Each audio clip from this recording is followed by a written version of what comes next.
Quem está feliz com Jesus nessa manhã? Deus é bom, glória a Jesus. Deus tem uma palavra para nós. Pega a sua Bíblia, abre comigo no livro de Josué. Josué capítulo 7. Amém.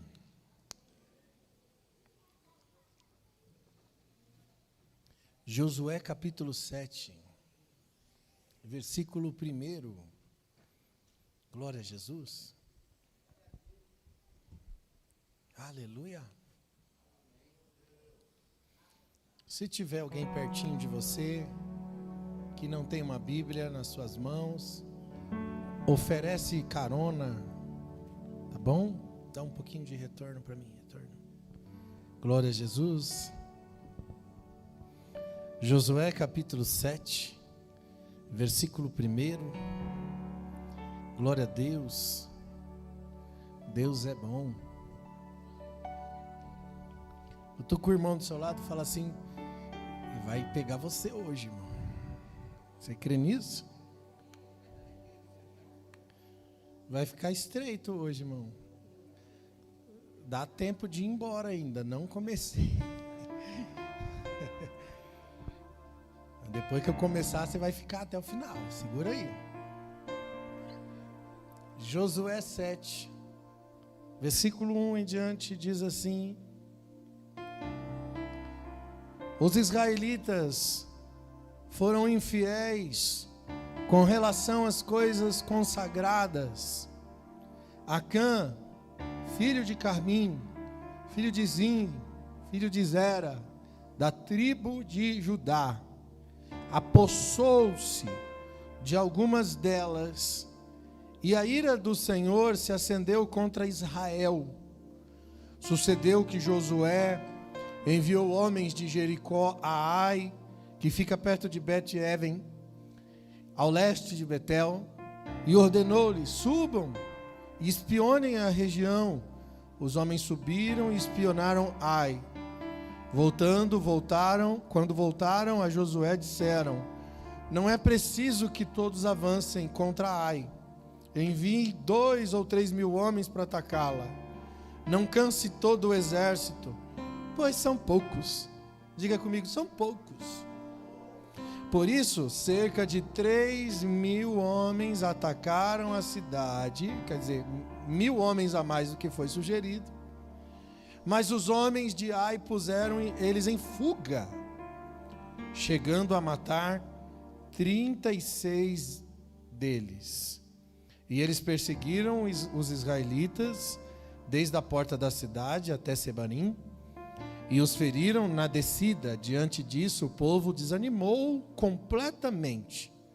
Então Josué, com as autoridades de Israel, rasgaram as vestes, prostraram-se com o rosto em terra diante da arca do Senhor, cobrindo de terra a cabeça, e ali permaneceram até a tarde.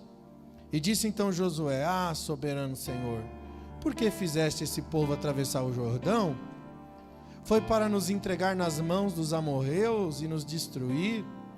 Antes nos contentássemos em continuar no outro lado do Jordão.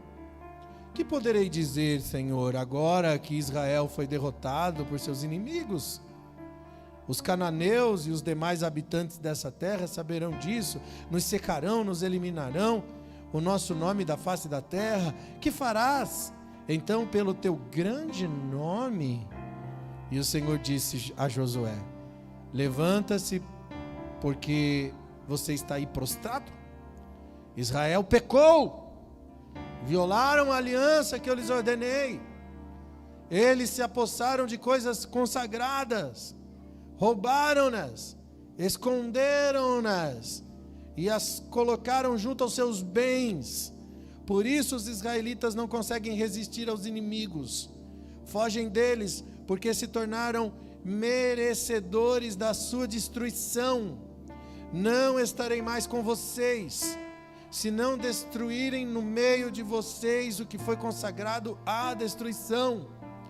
Vá, santifique o povo, diga-lhes: santifiquem-se para amanhã, Pois assim diz o Senhor Deus de Israel: há coisas consagradas à destruição no meio de vocês, ó Israel. Vocês não conseguirão resistir aos seus inimigos enquanto não as retirarem. Apresentaram-se de manhã uma tribo a cada uma de cada vez. A tribo que o Senhor escolher virá à frente, um clã de cada vez. Um clã que o Senhor escolher virá à frente, e uma família de cada vez. E a família que o Senhor escolher virá à frente, um homem de cada vez. Aquele que for pego com as coisas consagradas será queimado no fogo. Contudo, o que lhe pertence violou a aliança do Senhor e cometeu loucura em Israel. Amém? Pode assentar, aperta o cinto.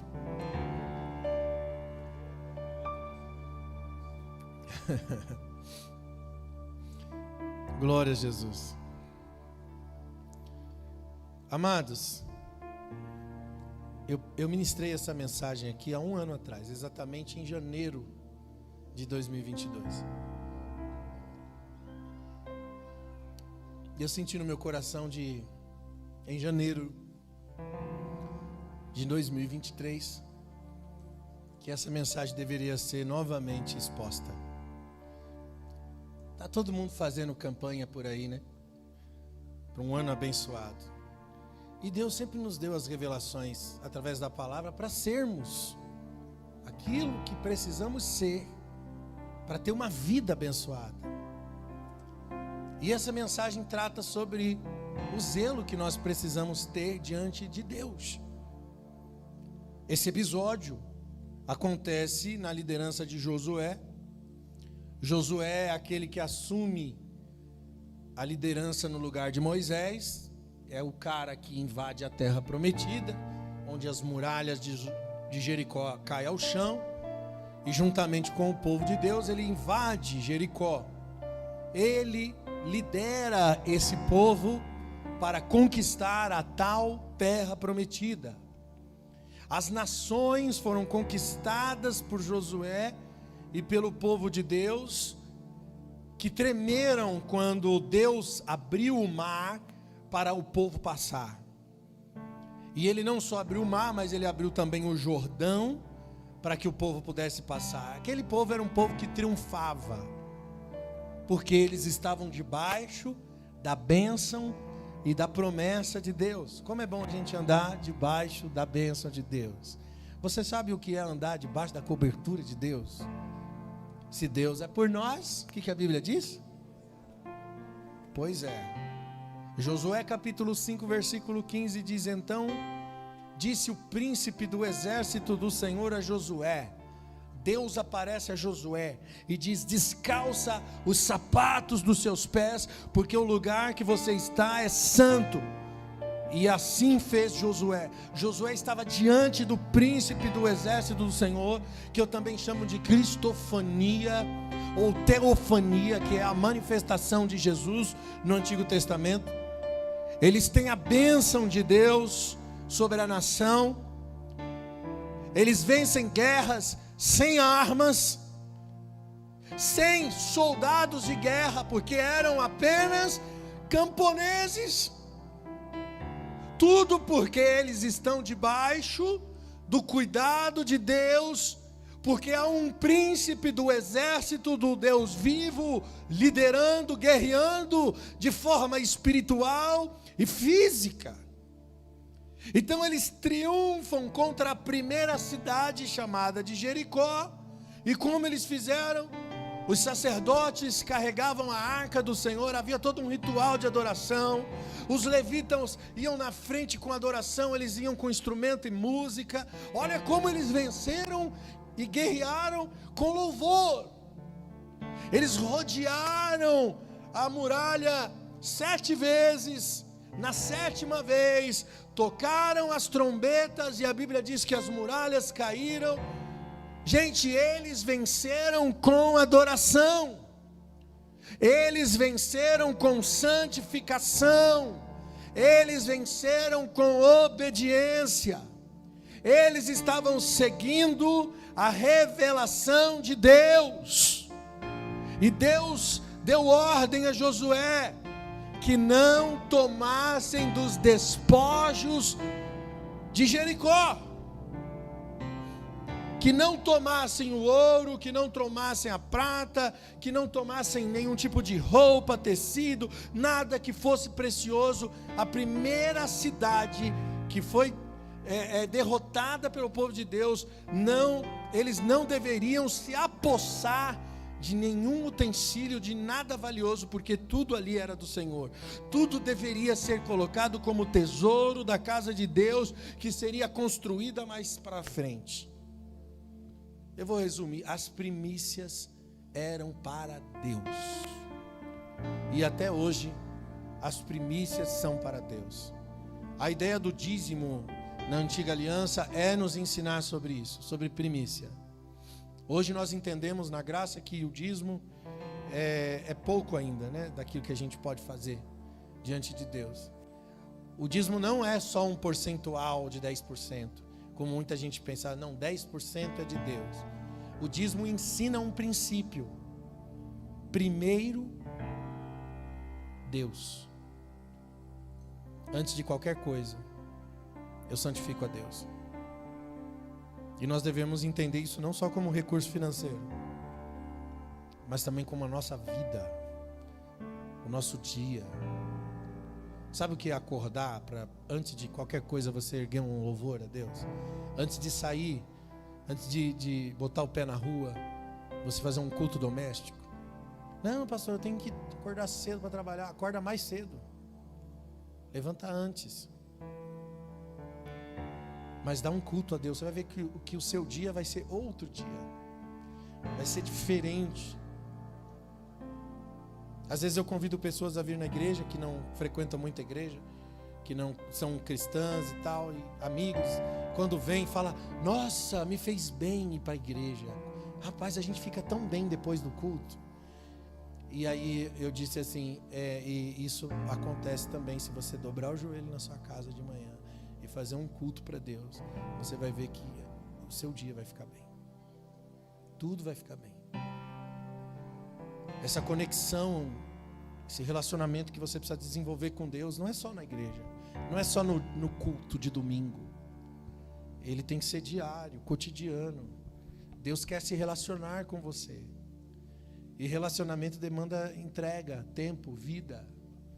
E era um assunto que eu vinha conversando no carro com as crianças, com a Cíntia, com as crianças, era exatamente sobre isso, né? Como nos dias que nós estamos vivendo hoje, o celular, os smartphones, redes sociais, videogame, tudo que rouba as pessoas do verdadeiro relacionamento, que é a mesa.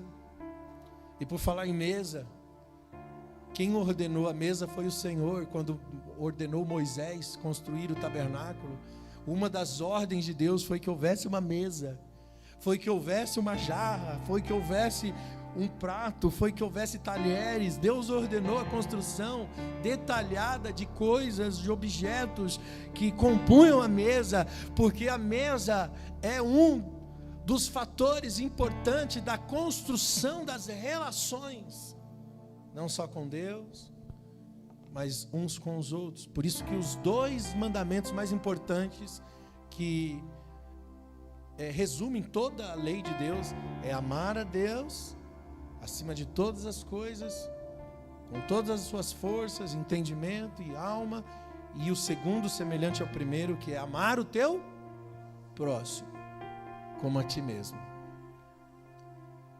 A vida cristã se resume a isso: temor a Deus, relacionamento com Deus, amor a Deus, e automaticamente se estende ao próximo.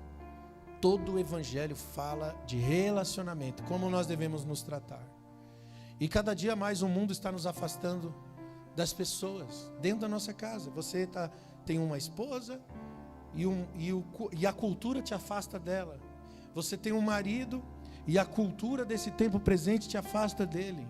Você tem filhos que você deixa a Netflix construir educação na vida do seu filho. Você tem um filho e você deixa a escola construir educação na vida dos seus filhos. Tem gente que prefere botar o filho na escola para ficar 12 horas na escola. Não tem nada demais nisso. Mas muitas vezes essas 12 horas é mais importante para você que ele fique longe de casa, não te dando trabalho, e você pensa, a escola está educando, quando na verdade esse deveria ser o seu papel mais importante. Eu não sou a favor de muitas horas na escola, quando se tem educação dentro de casa para ser construída. É mais importante que esteja à mesa, que exista tempo diário, todos os dias, com o seu filho, com a sua filha, do que você deixar com que a escola tente educar seus filhos. Tem pais que chegam ao cúmulo do absurdo de exigir que a escola eduque os filhos, quando na verdade essa é uma responsabilidade que é sua. O que você não faz em casa, você exige que o professor faça, que a escola faça. Nós estamos vivendo essa cultura. A cultura do distanciamento. Por quê? Porque os últimos dias são dias tenebrosos. Está na profecia.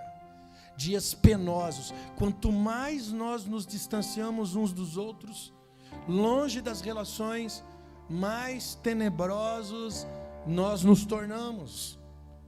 Por isso que o princípio principal de uma vida com Deus é o relacionamento com Deus. Escute, de uma vez por todas, Deus não é um realizador de vontades.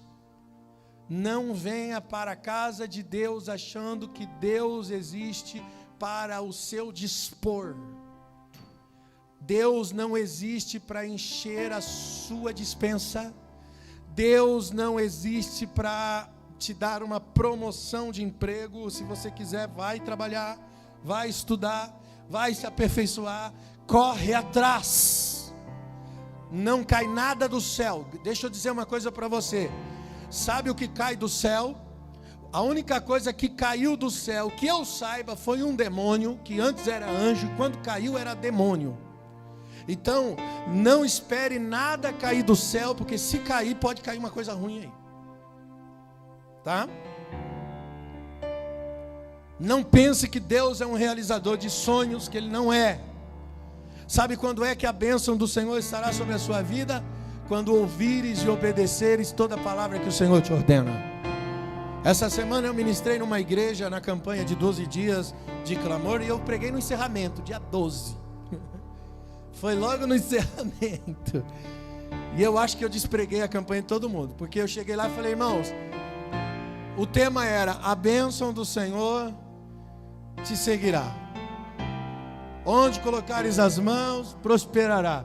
Eu já cheguei falando, só que a Bíblia diz, e se ouvires e obedeceres, aí eu entrei no texto.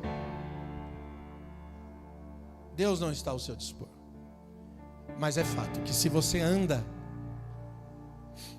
a Bíblia diz que a bênção, ela vai correr atrás de você. A Bíblia diz que ela te alcançará.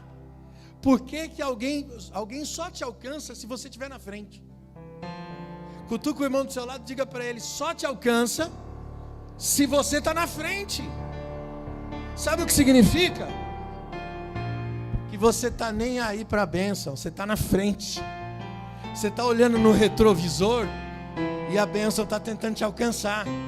Você não está nem aí para carro, casa, dinheiro. Você não está nem aí para coisas. Você está ligado com Deus, você está na frente. Só que se você está nesse lugar que é na frente, é claro que Deus vai te prosperar em todas as áreas da sua vida. Porque não vai roubar o lugar de Deus na sua vida. Eu já disse aqui que prosperidade tem propósito. Deus não vai te dar prosperidade para roubar você de Deus, para ser um divisor, né? Outro Deus. Enquanto mamon for mamon na sua vida, for um Deus, né? Porque uma coisa é você ter dinheiro, outra coisa é o dinheiro ter você. Quando ele governa a sua vida, você é escravo disso. Aí Deus vai dar dinheiro para quê? Para você ficar mais avarento. O cara é pobre e é avarento, vai ficar rico, vai ficar pior. É ou não é? Tem gente que fala assim, não, se Deus me prosperar, eu vou começar a ajudar as pessoas. Se você não ajuda na pobreza, você nunca vai ajudar na riqueza.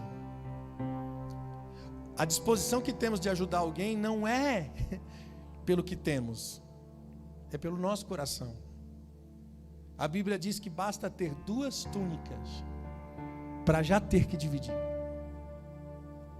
Quanto mais tem, mais difícil é para querer dividir.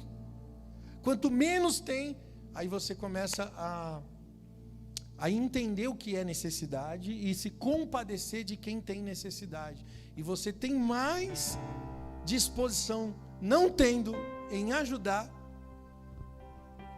do que se você tivesse. Então, se você não passou no teste na pobreza, na riqueza é que você não vai. Eu vou dizer uma coisa, você passa no teste na pobreza, quando vem a riqueza, você tem outro teste. Você não vai ser 100% bom na riqueza. Você vai ser tentado pelo falso Deus chamado Mamon. Por isso que tem pessoas que depois da riqueza mudam. Não são as humildes que eram antes. É um outro patamar de provação. E a gente é muito mais provado na prosperidade do que na dor. Na dor a gente se dá muito bem. Quando o crente está sofrendo, está passando aperreio na vida, ele é muito mais crente do que quando está tudo flutuando maravilhosamente bem. Porque quando está tudo bem, você acha que está abençoado. E a bênção de Deus não é só sinal de que tudo está dando certo. A bênção de Deus tem um lugar dentro de você, de pureza, de paz, principalmente paz. Paz vale tudo, irmãos. Não dá para comprar paz. Você já chegou num lugar e falou, eu quero comprar paz. Quanto custa? Você consegue comprar paz? Com dinheiro? Você fala, não, se eu tiver dinheiro, eu viajo lá para as Bahamas e vou ter paz. Mentira. Você viaja para lá e a infelicidade, o vazio vai continuar. É só você olhar pessoas abastadas aí, em depressão, suicidas. Não compra. Você pode ter um momento de paz. Eu já preguei, depois você que não ouviu, procura na internet sobre o vazio do homem. O vazio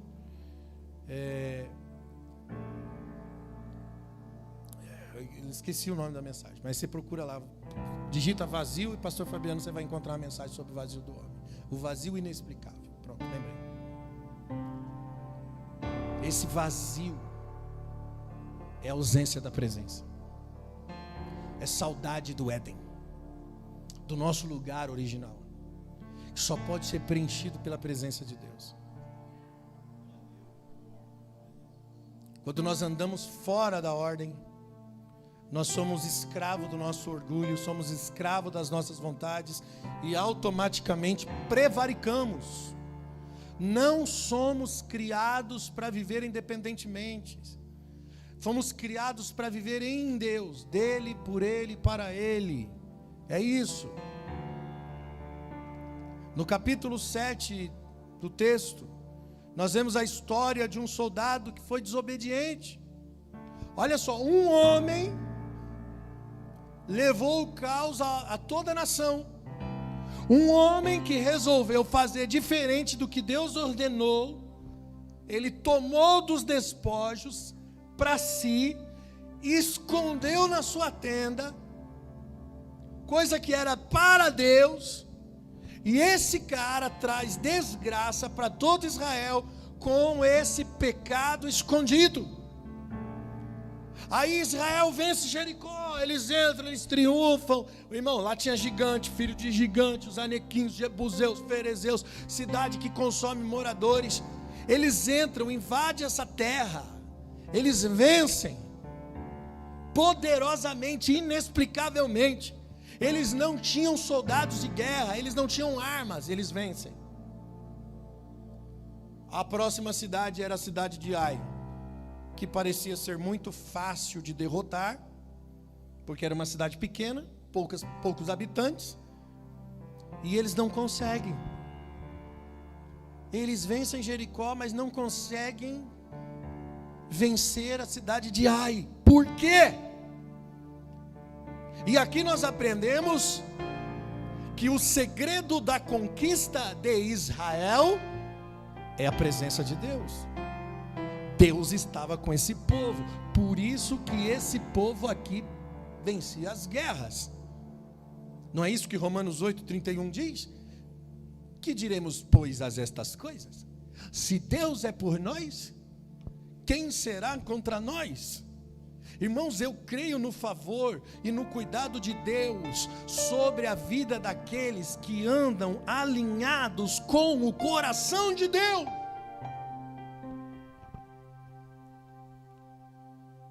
Aí fica uma pergunta: se a Bíblia diz, se Deus for por nós, quem será contra nós? E se Deus for contra nós? Aí lascou, né, irmão? Agora, tem uma coisa que coloca Deus contra nós. Tem uma coisa que coloca Deus contra o seu povo. Quem sabe o que é? O que separa o homem do Criador? É o pecado. O que é que traz morte? Qual é o salário do pecado? É a morte. O pecado me separa do Criador, mas não é o pecado que me coloca contra Deus, ou que coloca Deus contra mim. Deus ama o pecador, é ou não é, irmão? Sim ou não? Senão Jesus não teria ido para a cruz, ele foi pelo pecador. Deus ama o pecador ao ponto de percorrer em busca do pecador, ok? Posso ouvir um amém? Então sim, o pecado me afasta de Deus, mas não afasta Deus de mim, porque Deus ainda me busca, mesmo eu estando em pecado. Então o que é que coloca Deus contra mim?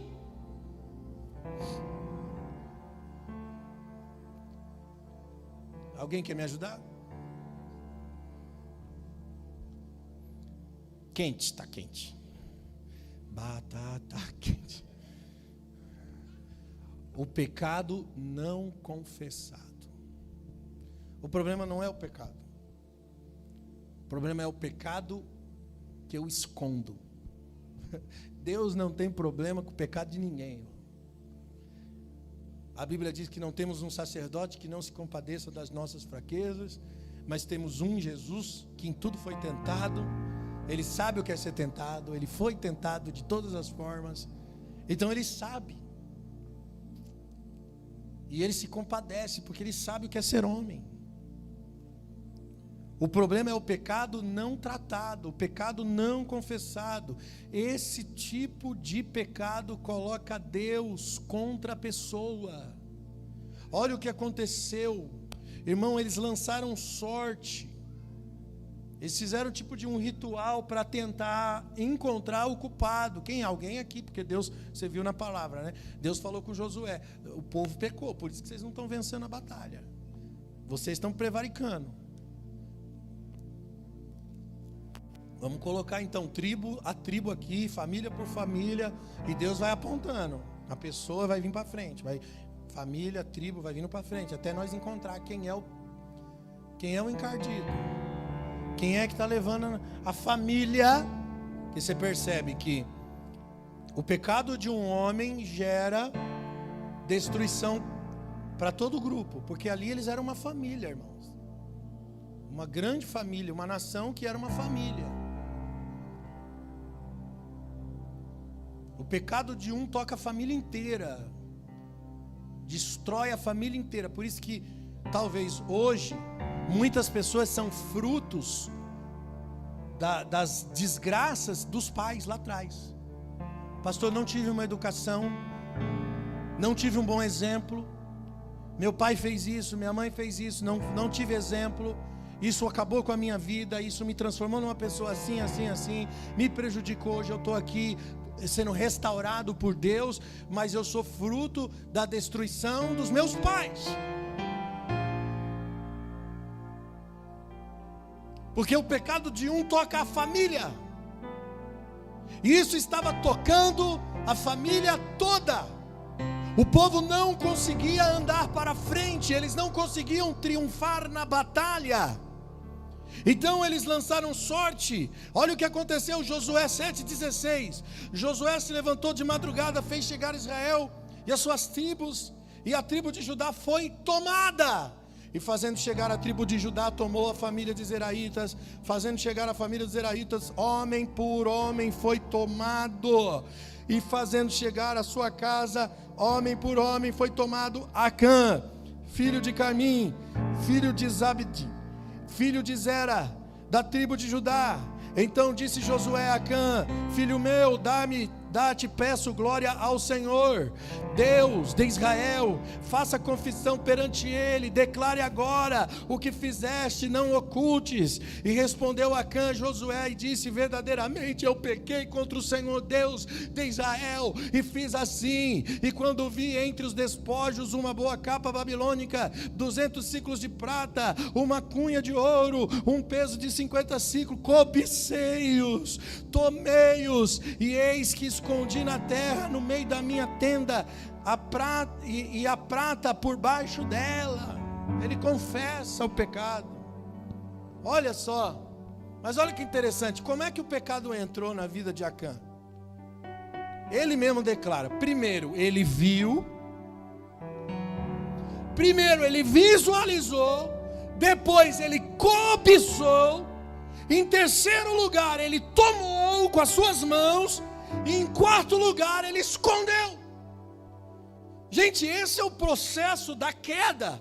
A primeira coisa, você vê, depois você pensa, pensamentos se tornam atitudes, você trabalha na sua mente.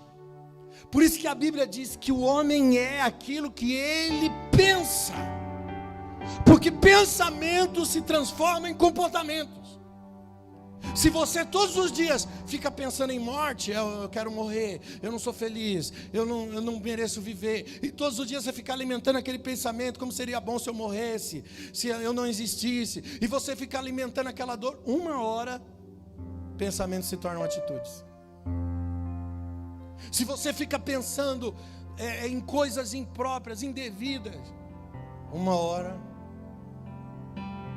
você liga a internet e fica vendo pornografia, uma hora, você não vê pornografia, você pratica pornografia. Você sai e faz o que não devia. Porque primeiro você cobiça, depois você toma, e em quarto lugar você esconde. Você não fala nada. Você põe os olhos naquilo que é errado, depois você quer aquilo. Em terceiro, você dá um jeito de praticar e se envolver com aquilo. E por último, tem que esconder. Para quê? Para não ficar em vergonha. Para ninguém saber que você fez errado. E aí você vai esconder os rastros, para que ninguém descubra. Acã pensou: ninguém está vendo, mas Deus está sempre vendo. Escuta o que eu estou te dizendo. Deus vê sempre tudo. Deus vê seus pensamentos, amado. A Bíblia diz que Ele sabe a palavra antes que ela chegue na sua boca.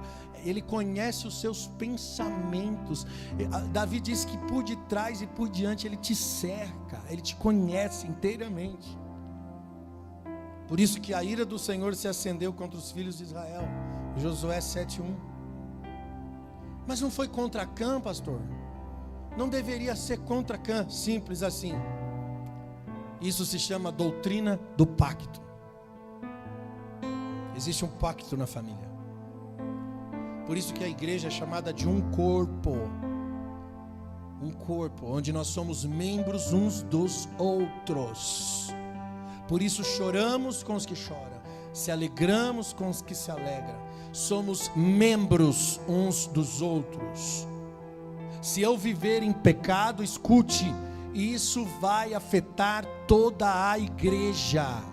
Por isso, no casamento, dois é uma só carne. O pecado de um derruba o outro. Você sabia que Adão nunca quis o fruto proibido? Mas porque Eva comeu, Adão também comeu.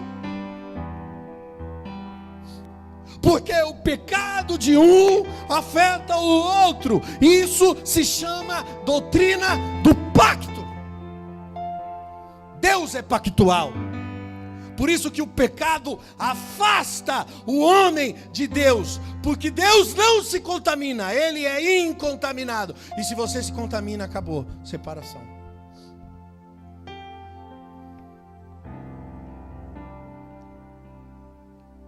Aí Deus se ira contra o povo por causa do pecado de um, que não está sendo tratado. Quando você peca e você esconde, você pensa que está tudo bem, mas isso vai afetar muitas pessoas, porque o pecado nunca é só contra Deus. Por isso que a Bíblia diz: eu confesso para Deus para ser perdoado, mas eu tenho que confessar ao outro para ser curado. Ou seja, quem eu denegri, quem eu feri, quem eu machuquei, eu preciso alcançar cura através da reconciliação. Josué 7:2 diz: enviando pois Josué a Jericó alguns homens a Ai, que está junto a Bet-Aven, do lado do oriente de Betel. Olha só, subi, espiei a terra. Subiram pois aqueles homens que espiaram Ai, voltaram a Josué e disseram: não suba todo o povo, suba apenas 2.000 ou 3.000 homens para ferir Ai. E assim subiram lá o povo, uns 3.000 homens, os quais fugiram diante de Ai. E os homens de Ai, que deles ali uns 36.000 que os perseguiram agora a porta de Sabarim, e os feriram na descida, e o coração do povo derretia e se tornou como água, todo mundo desanimado. E eles começaram a pensar que Deus seria contra eles, como foi em Jericó, e não deu certo. Ainda mais uma cidade com pouca gente, que era fácil de vencer. Mas Deus inverte o lado, Deus vai para o outro lado. E Ele abençoa Ai, que derrota Israel. Josué 7:11, Israel pecou, transgrediu a minha aliança, que eu disse, que eu ordenei. Tomaram do anátema, furtaram, mentiram, debaixo da sua bagagem o puseram. Por isso os filhos de Israel não puderam subsistir perante os seus inimigos.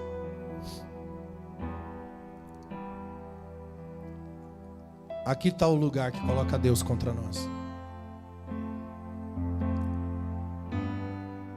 Que você vem aqui todo culto e ouve uma palavra de confronto.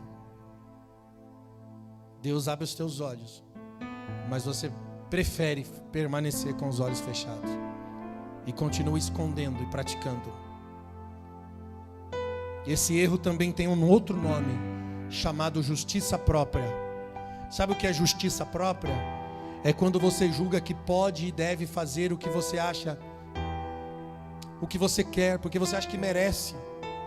A justiça própria, ela é derivada do nosso orgulho, mas também principalmente da ignorância da lei de Deus e a falta de temor. O motivo são os homens não conhecerem nada a respeito do terrível caráter da lei divina. Salmo 19, versículo 12 diz: quem pode discernir os próprios erros? Purifica-me, tu, dos que me são ocultos, dizia Davi ao Senhor.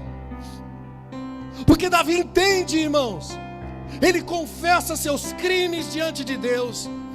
Os únicos soldados que restam, quando ele perde o trono, irmão, Simei amaldiçoa, joga pedras em Davi. Abissai quer defender Davi, mas Davi assume a culpa e diz: não, foi Deus que mandou esse cara me apedrejar e me amaldiçoar. Ele está entendendo ele recebe a consequência e ainda agradece a Deus. Ele se coloca de humilhação. Quem pode discernir os próprios pecados? É a pergunta de Davi. Aí ele ofereceu essa oração: Senhor, absolve-me do que me são ocultos, ou seja, me faz ver o que eu não estou vendo.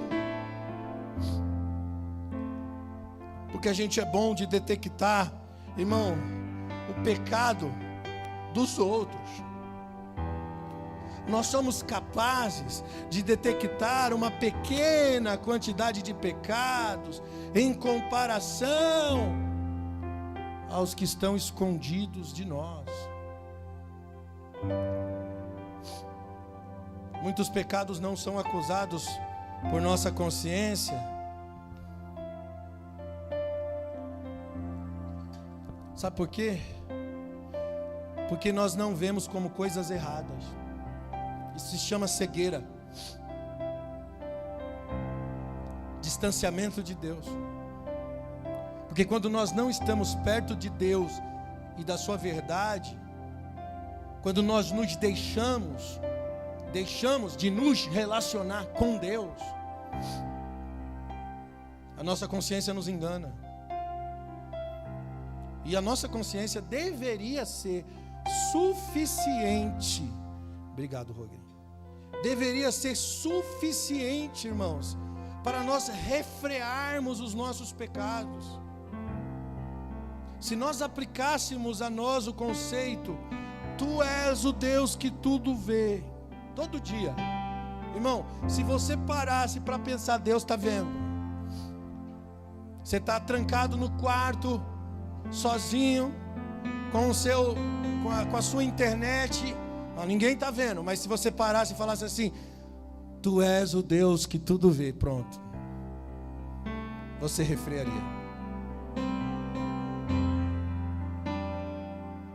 Em qualquer momento que você poderia tirar vantagem da vida e viver uma vida oculta, escondida naquilo que é deplorável, é depravado, se você parasse e tivesse esse conceito: Tu és o Deus que tudo vê.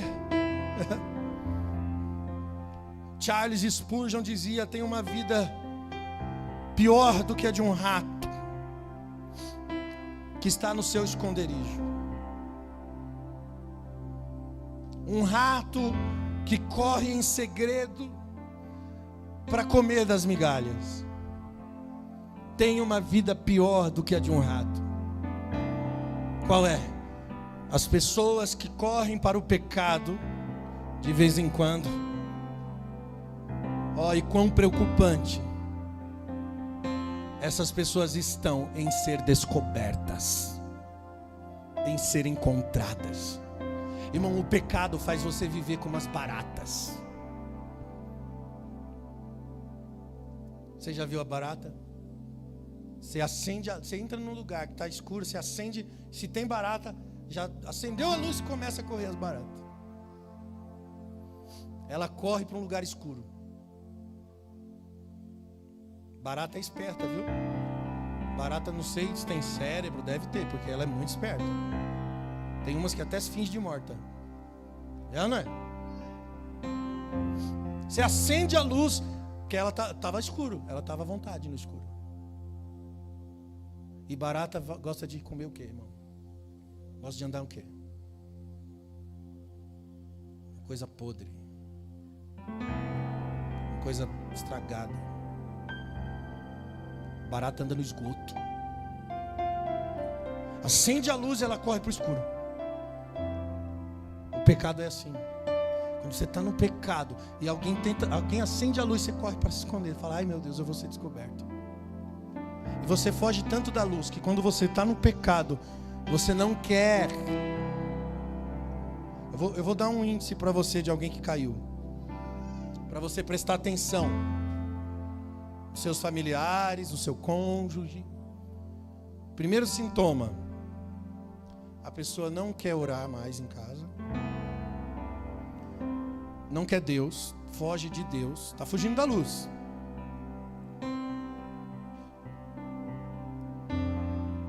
Os louvores não existem mais.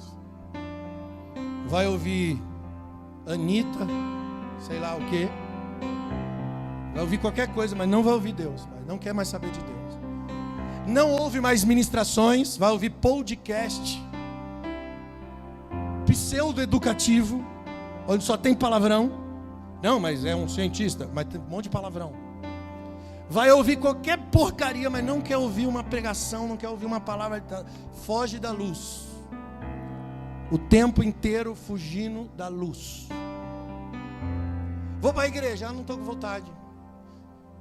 Está muito fanático, esse negócio de ir para a igreja todo dia, me cansa, não quero mais saber.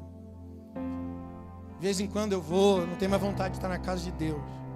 Foge dos relacionamentos saudáveis. As pessoas que têm Deus para oferecer, essa pessoa foge o tempo inteiro. Foge o tempo inteiro. E a pessoa se junta com as próprias baratas. Onde tem podridão, onde tem um mau conselho, é ali que a pessoa quer estar, para alimentar a sua nojeira. O pecado faz o homem viver como as baratas. O pecado é desgraçado.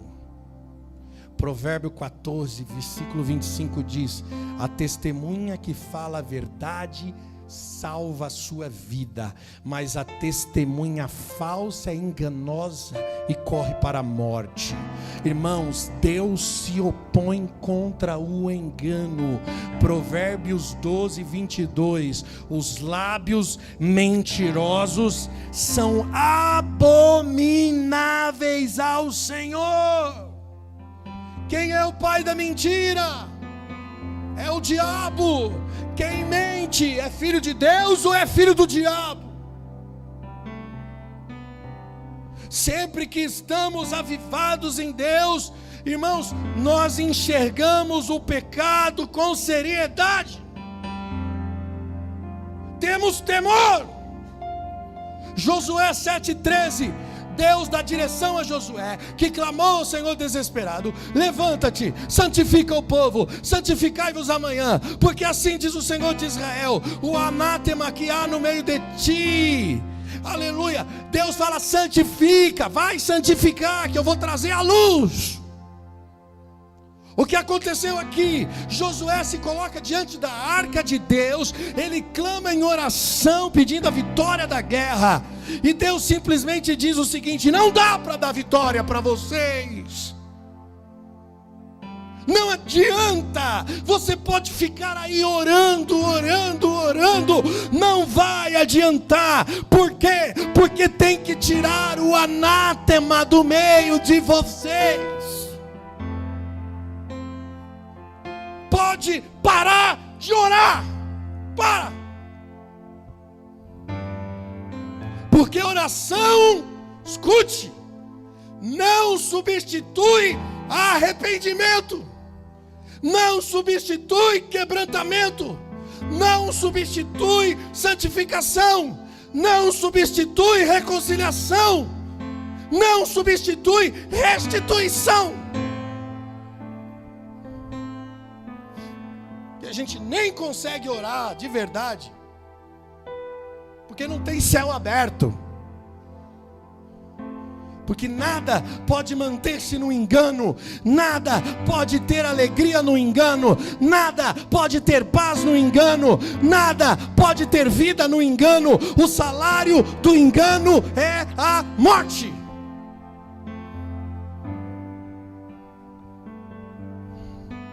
Calma, não fique apavorado. O que Jesus diz depois de pregar sobre a parábola das sementes, em Marcos 4:21, ele diz: quem traz uma candeia para ser colocada debaixo de uma vasilha ou de uma cama, acaso não coloca em um lugar apropriado? Porque não há nada em oculto que não venha a ser revelado, e nada escondido que não seja trazido à luz. Se alguém tem ouvidos, ouça!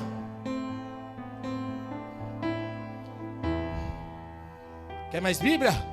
Romanos 8,5: quem vive segundo a carne tem a mente voltada para aquilo que a carne deseja, mas quem de acordo com o Espírito Santo tem a mente voltada para aquilo que o Espírito Santo deseja. Por isso que quem está voltado para o Espírito de Deus, irmão, está com o coração e com a mente. Quem pensa nas coisas de cima é diferente. Você tem fome de ir para a igreja, você fala, eu vou para o culto hoje, dar o meu culto ao Senhor. Você vem com alegria. Alegrei-me quando me disseram, não vejo a hora de chegar o dia do culto. É diferente. Tu fica o dia inteiro, irmão, tu acorda de manhã com louvores, você dobra o teu joelho, você sente a graça de Deus, você se alimenta o dia todo de Jesus. É louvores o dia todo, é a palavra de Deus o dia inteiro. Irmão, você se incomoda com outra porcaria dentro da sua casa. Você diz, isso aqui me incomoda, não quero isso, isso não traz bênção, não traz paz, não traz alegria. Você é uma pessoa refinada no céu, é diferente. Sua inclinação é outra.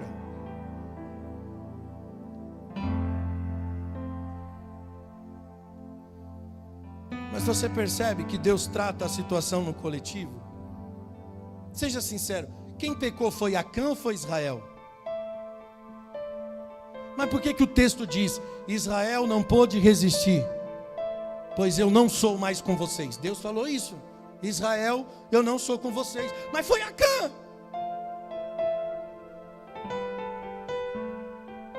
É a doutrina do pacto. Você percebe que, mesmo que a gente queira ser individual, não dá?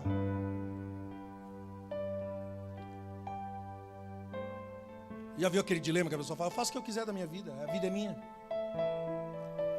Mesmo que você queira, e o diabo quer que você pense isso mesmo. Eu sei que eu estou errado, o problema é meu, a vida é minha. Não devo nada para ninguém. Mesmo que você queira, você não percebe, mas você está tocando em outras pessoas. Não dá, mesmo tentando ser individual, você não consegue. A questão é que quando você vai para a individualidade, a sua coletividade é negativa. Você toca inconscientemente outras pessoas de forma destrutiva. Começando pelos seus filhos, sua casa, sua família. Normalmente quem entra num engano, né, do adultério, e de repente eu quero me separar porque eu não sou feliz. Ah, mas tem filhos. Ah, os filhos vão... A primeira desculpa qual que é? Os filhos vão crescer. Os filhos vão ter a vida deles. Por que eu vou ser infeliz se um dia meus filhos vão crescer, eles vão embora de casa, eles vão ter a família deles e eu vou ficar aqui a minha vida inteira com uma pessoa que eu não ame? É essa ou não é a filosofia satânica? O diabo vai pôr na sua cabeça que, primeiro, que você não ama a pessoa que está dentro da sua casa. Isso é um engano, porque você se envolveu com outra pessoa, se apaixonou, e você pensa que não ama, ou talvez não ame, mas o amor é uma escolha, e você escolheu errado. Você escolheu o desonesto, o enganoso, o mentiroso. Você escolheu o relacionamento das baratas. E aí você diz que não ama mais a pessoa que está dentro da sua casa. Foi uma escolha.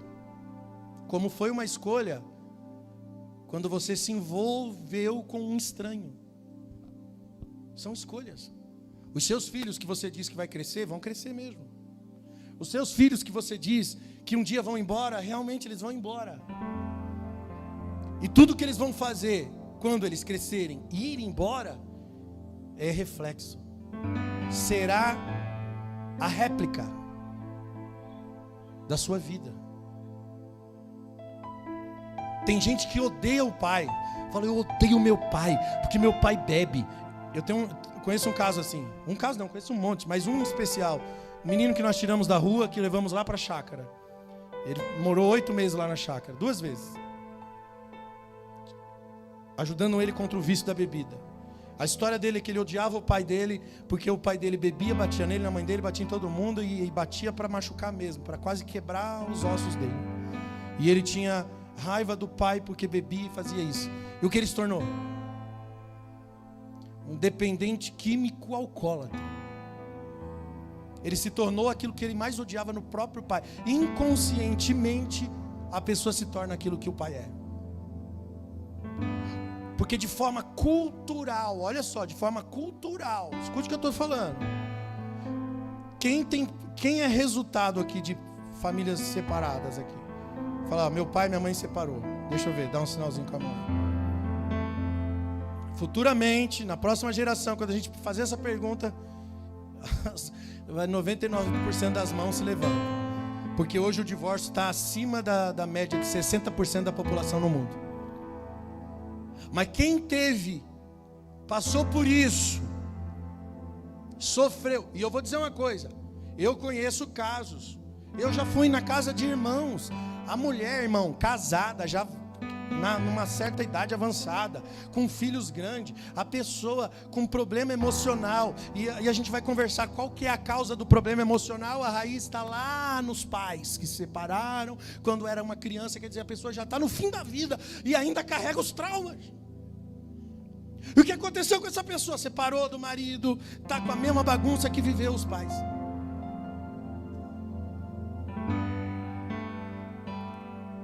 Quem casa hoje, que é resultado de frutos de destruição familiar, olha só, a pessoa casa com um pé atrás. Já casa assim, se não der certo, vida que segue. Porque tipo assim, do meu pai e da minha mãe não deu certo, né? Então eu já sei que não é fácil. Então se não der certo, eu já sei, parto para outra. Culturalmente se torna uma coisa natural. Se torna uma coisa natural. Eu vivenciei um divórcio na minha vida. E para mim foi muito, muito, muito difícil. Muito difícil aceitar isso na minha consciência. Eu tentei de todas as formas, quando eu caí em si, em consertar a minha vida. E não deu certo.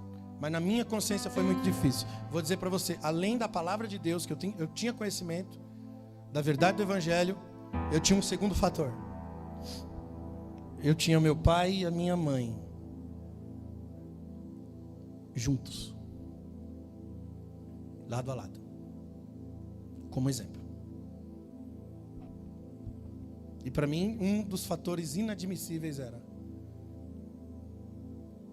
que eu não poderia passar por aquilo, porque não seria igual aos meus pais. Além do Evangelho.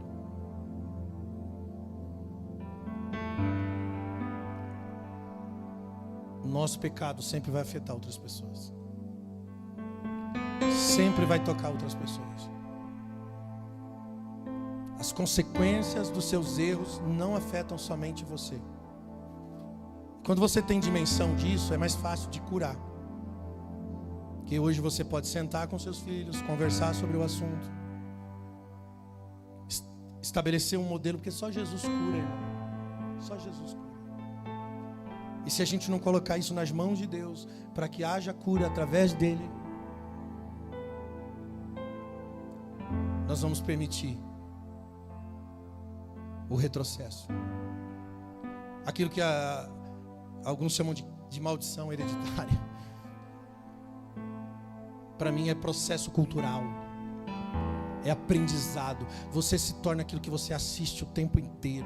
Tudo que você contempla começa a fazer parte da sua história, começa a fazer parte de forma natural da sua vida. Por isso que até o que a gente vê, assiste o tempo inteiro na internet, na televisão, tudo que a gente vê no dia a dia, na correria do dia a dia. Eu vou falar uma coisa para você, irmãos. Se um dia Deus me der graça, ter condições financeiras para colocar os meus filhos para estudar dentro de casa, porque aí eu coloco um professor dentro de casa para eles estudarem através do computador lá, para não ter que ir para a escola, para não se influenciar com outras influências, é muito melhor.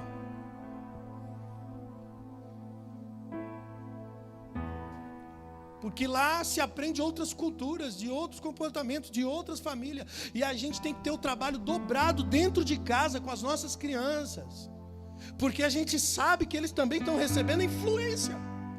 Passei vergonha esses dias, foi anteontem, com o meu menorzinho Felipe. A gente foi numa agenda lá onde eu preguei, teve uma janta no final do culto. E aí tinha uma outra criança lá, e o meu filho ensinando a outra criança a dançar uma música que na hora eu falei, o quê? Bate de ladinho, não sei o quê. Eu falei, onde é que você ouviu isso aí, rapaz? Aqui em casa não toca essas coisas, não. Aí ele falou que foi o amiguinho, não sei aonde aí e tal. Aí tem que conversar, falar, o papai do céu não gosta, essa música não é de Deus, não é bom para você e tal. Você está entendendo? Que desde pequenininho a gente tem que exercer influência sobre a família dos nossos filhos. Eu falei, que vergonha. Rapaz, acabei de pregar, né? Desci a lenha lá na igreja, né? O chicote estralou. Aí meu filho vai cantar isso lá. Ai, Jesus. Olha a oração de Jesus por nós, irmãos. João 17, 21. Jesus ora por mim e por você. Ele diz, Pai, que eles sejam um, como tu, ó Pai, és em mim e eu em ti, que eles também sejam um em nós, para que o mundo creia que tu me enviaste. Jesus orou por nós. E João 17, 20 ele disse, e não rogo somente por estes, que eram os discípulos que estavam ali, mas também por aqueles que pela sua palavra hão de crer em mim. Aleluia. Ele orou, versículo 17, santifica-os na tua verdade, a tua palavra é a verdade. Irmãos, o padrão de Deus não permite o engano. Por isso que Judas termina enforcado. Ele não consegue carregar o peso da culpa ao ponto de tirar a própria vida. Só existe uma coisa que afasta a presença de Deus da nossa vida, irmãos. É o pecado escondido.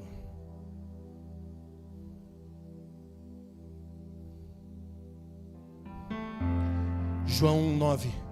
Se confessarmos os nossos pecados, Ele é fiel e justo para nos perdoar os pecados e nos purificar de toda injustiça. É tão simples, cara, resolver esse problema, meu irmão. Mas o pecado não confessado, o pecado secreto, não tratado, ele afasta a presença de Deus. Por isso que você não sente mais a presença de Deus. Por isso que você não tem fome pela palavra de Deus. Por isso que você não tem mais vontade. Talvez alguém veio aqui hoje, entrou de gaiato no navio, só não vai descer pelo cano, fica tranquilo.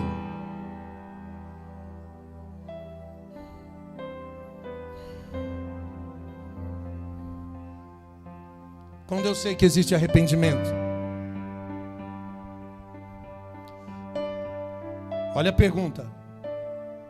Quando eu sei que é arrependimento verdadeiro? Resposta: quando se expõe toda a verdade, sem orgulho, sem ego, porque é vergonhoso ser exposto, é ou não é? A gente não quer falar primeiro por causa da vergonha do que é ser exposto. Mas para quem de verdade está arrependido, presta atenção. Para quem de verdade está arrependido e as suas intenções são as dádivas do perdão, é o benefício, é entender o privilégio que você tem de ser perdoado, de receber a cura pelo perdão de Deus. Cara, é o menor dos problemas. O orgulho, a exposição do que você fez é o menor dos problemas. Agora, quando se continua a esconder, ou quando se confessa de forma parcial, é porque você foi descoberto, no caso, não é arrependimento. Você percebe que Acã só confessou quando foi descoberto? Pô, já vi um clima ali, ó, alguém fez algo errado aqui, nós vamos descobrir. Aí chama família por família, pessoa por pessoa. Acã já podia ter, antes de qualquer coisa, ter falado assim: não, sou eu aqui, ó. Não precisa fazer isso, eu confesso. Ele fez? Não, ele pagou para ver. Ele deixou até o último. Ele falou: não, vou esconder o máximo que eu puder. Até que ele foi chamado e falou: é tu mesmo, cara, confessa. E aí ele não tem saída. Tem duas formas de recuperar essa pessoa, escute. Uma é expondo a vergonha dela, fazendo ela provar das consequências do que é viver sem a presença de Deus. Isso quem faz é Deus. Deus expõe para salvar você. Deus te expõe para curar você, viu, irmão? Irmão, sem Deus, até um exército de meia dúzia de gente vence o seu esquadrão. Sem Deus, você prova da vergonha, porque sem Deus você é vulnerável a qualquer atrito. Ai, quem sabe? Aí, irmão, quem sabe, né? O arrependimento vem depois da dor. Quem sabe o arrependimento vem depois das perdas. Quem sabe o arrependimento vem depois da doença. Quem sabe, irmão? E não é vingança de Deus, não. Não é, pastor, Deus está vingando de mim. Não está, não. Sabe o que Ele está fazendo? Está tirando a presença dEle de você. E não tem pior juízo do que esse, irmãos, do que Deus retirar a sua presença. Escute o que eu vou dizer para você: todo buraco da sua vida foi você que entrou nele, querido. Justamente por você não ter clareza do caminho. Olha o juízo de Deus para o homem aqui, Romanos 1:26. Entregou as próprias paixões. Isso é juízo de Deus, é deixar você à mercê de você mesmo. Entregar o homem a ele mesmo. Deixar o homem por conta própria. Talvez se arrependa com as consequências das suas burrices, porque o homem pensa caminhos bons, mas são caminhos de morte. Porque o homem acredita fazer a coisa certa, mas ele só faz a coisa errada. É isso que a Bíblia diz. Então Deus deixa o homem a ele mesmo. Ele entrega as suas paixões, as suas decisões de maracutaias, e o homem se estrepa. E aí Deus fala: quem sabe se arrependa. Quando o seu ego é muito grande para confessar e para reconhecer, então Deus permite a humilhação. E se a humilhação produzir humildade, então aleluia, glória a Deus, irmãos, por isso que venha as humilhações. A segunda forma, irmão, é confessando de forma sincera. É confessando de forma sincera. Tiago 5,16, portanto, confessai os pecados uns aos outros, orai uns pelos outros, para serem curados. A Deus eu confesso para ser perdoado, ao outro para ser curado.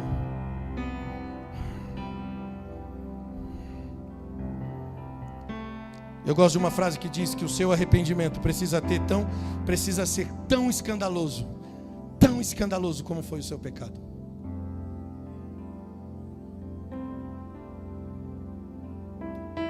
E não pense que você pode conseguir, que você vai seguir em frente com a sua vida de forma natural. Não pense. Não pense que você não será tratado.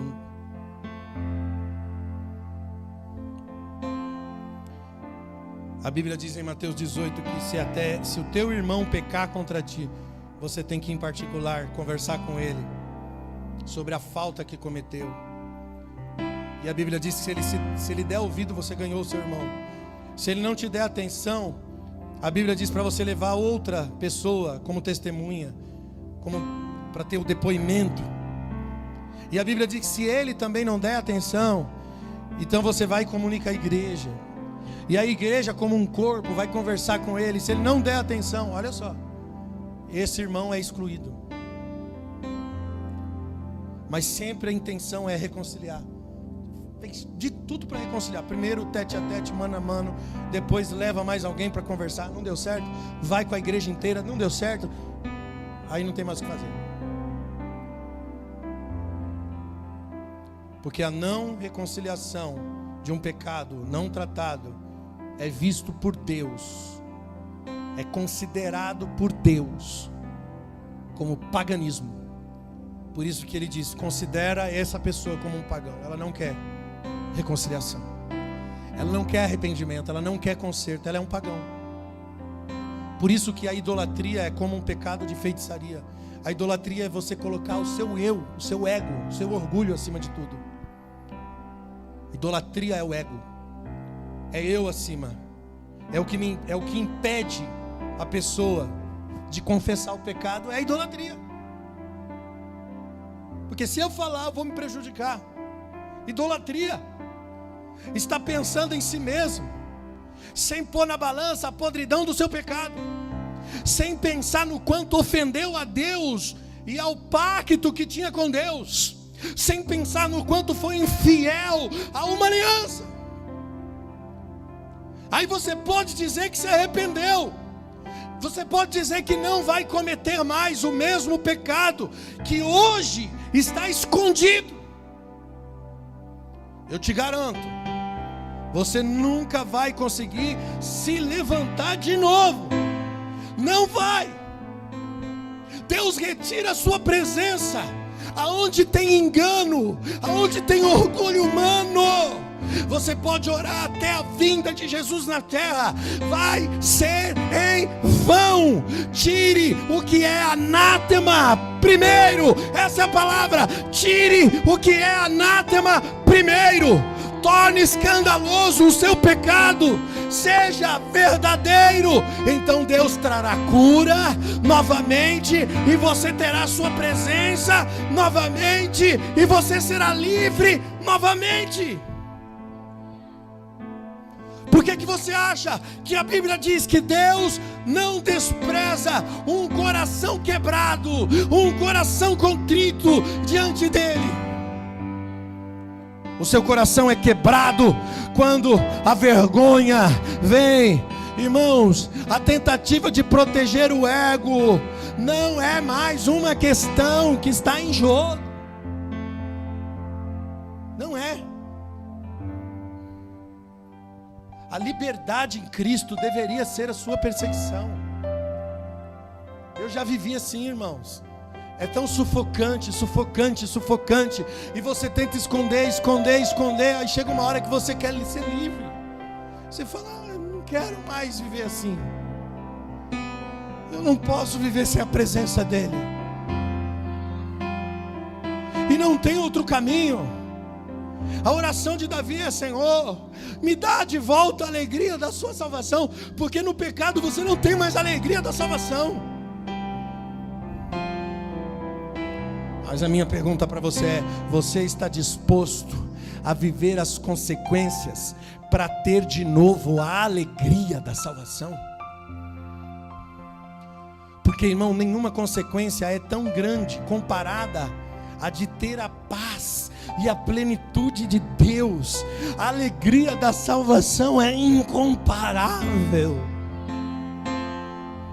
E você vai ter que escolher entre o seu orgulho e a alegria da salvação. Você vai ter que escolher entre a burrice e escolher pelo orgulho e esconder os seus erros. Meu irmão, um abismo vai chamando outro abismo. O caminho da salvação é mais difícil, mas é o único caminho e é libertador. Passe pelo processo de consequências que for, mas aceite, irmãos, aceite a correção. Que você não tem que aceitar é as mentiras na sua vida. Escute, arriscar em Deus não é arriscar, é a única coisa certa a fazer. Porque você fala assim, eu vou falar a verdade, eu vou me arriscar a perder tudo. Isso não é arriscar, isso é fazer a coisa certa, é escolher pelo único caminho que liberta, a verdade. Conhecereis a verdade libertará, seja lá qual for a verdade da sua vida, mesmo que ela seja ruim, é a única que liberta, é o único caminho. Sabe, irmãos, não aceite viver sem a presença de Deus mais, amigo. Por isso que você perdeu a fome, perdeu a expectativa, perdeu a vontade, perdeu o zelo. Você já entrou aí no diagnóstico? Então, por favor, conserta hoje. Alinha teu coração, alinha sua vida. Se coloca na presença do Pai nessa manhã. Aleluia. Ande na verdade. Se arrependa, tenha coragem.